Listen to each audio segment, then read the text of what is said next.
चलिए आज हम जानेंगे शब्द की रचना। जो शब्द की रचना होती है उनसे भी क्वेश्चन आती है, तो उनको भी जांच पड़ेगी शब्द की रचना क्या है। तो सबसे पहला है उपसर्ग। सबसे पहला है उपसर्ग। उपसर्ग आप किसको कहते हैं, इसके बारे में समझते हैं। उपसर्ग किसे कहते हैं? तो उपसर्ग कहते हैं वैसा शब्दांश, चलिए लिखते हुए चलेंगे, वैसा शब्दांश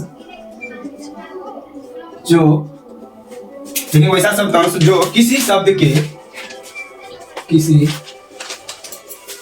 के पहले जुड़कर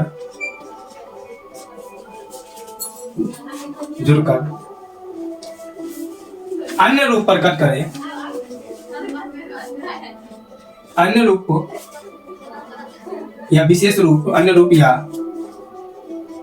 विशेष अर्थ प्रकट करे उसे उपसर्ग कहते हैं।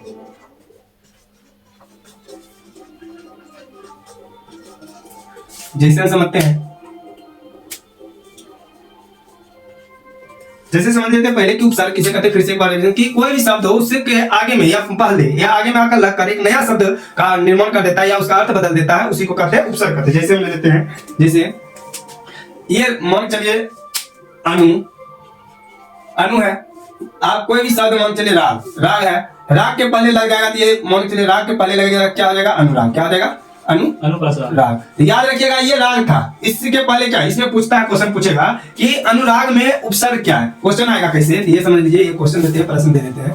प्रश्न है अनुराग में उपसर्ग क्या है, अनुराग में उपसर्ग क्या है, ये पूछ देगा। बहुत से ऑप्शन आता है, आपको सीधे डायरेक्ट हमको परिभाषा याद रहेगा कि जो पहले लगता है उसको उपसर्ग करते थे। राग के पहले क्या लगा है, अनु, तो अनु आपका क्या हो गया, उपसर्ग हो जाएगा। अनु क्या हो जाएगा आपका, उपसर्ग। इसका आंसर था लिखिएगा अनु। तो उसी तरह पर्याप्त, प्रताप, ये सब इसके जैसे हम चलिए प्रताप लिखते हैं, यहाँ लिखते हैं प्रताप, कोमा देते हैं प्रताप,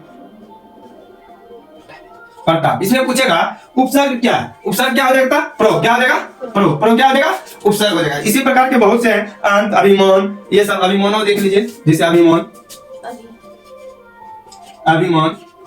इसमें क्या हो जाएगा उपसर्ग आपका, अभी हो जाएगा। क्या हो जाएगा, अभी आपका क्या हो जाएगा, उपसर्ग हो जाएगा। अब चलेंगे 2 नंबर में, ये तो पूरे उपसर्ग रहता। अब प्रत्यय भी जानेंगे। प्रत्यय किसको कहते हैं, तो याद रखिएगा वैसा शब्द जिसके अंत में जुड़कर, चलते हैं 2 नंबर में। प्रत्यय किसको कहेंगे, वैसा शब्दांश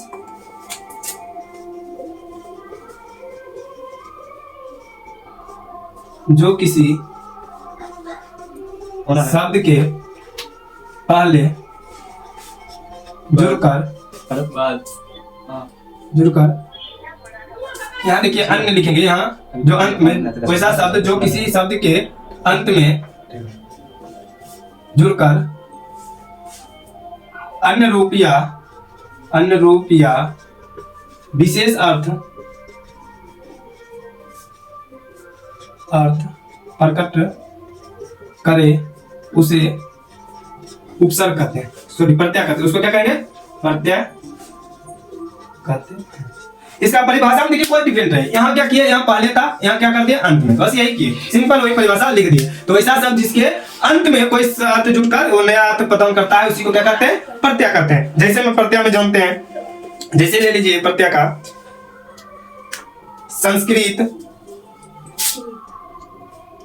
जैसे हम लेते हैं संस्कृत, अत्यंत इत्यादि। इसमें आप पूछेगा, समझ लीजिए अत्यंत, और बहुत से है, जैसे ले लीजिए कर्तव्य, वेदना, ये सब हो गया, टिकना, ये सब हो गया, ग्राम, अलभ्य, बहुत सारा ऐसा शब्द है। तो इसमें पकड़ने का अंत में देखिए, इसमें अंत में क्या जुट रहा है, क्री, क्या जुट रहा है, क्री, ये आपका क्या हो जाएगा, प्रत्यय। इसमें तो का प्रयोग भी किया जा रहा है, अत्यंत मतलब होता है तो का प्रयोग कर दिया, अत्यंत हो जाता है। जैसे एक और ले लेते, समझ लेते हैं वेदना, देखिए वेद तो अलग एक हो गया, इसमें लास्ट में क्या जोड़ दिया, नौ का ना, तो वेदना का अलग अर्थ हो जाता है। तो ये सब क्या हुआ आपका, प्रत्यय हुआ, नौ का ना क्या हुआ, प्रत्यय। तो अब उपसर्ग और प्रत्यय, ऐसे क्वेश्चन बहुत पूछता है, ध्यान रखिएगा। जिसके शुरू में कोई शब्द लगकर नया शब्द बना देता है उसको उपसर्ग करते हैं, जिसके अंत में कोई शब्द लगकर उसका नया एक शब्द बना देता है उसको क्या करते हैं, प्रत्यय कहते हैं। यही दोनों आपका आज का टॉपिक है, इस पर लिख लीजिए इसको।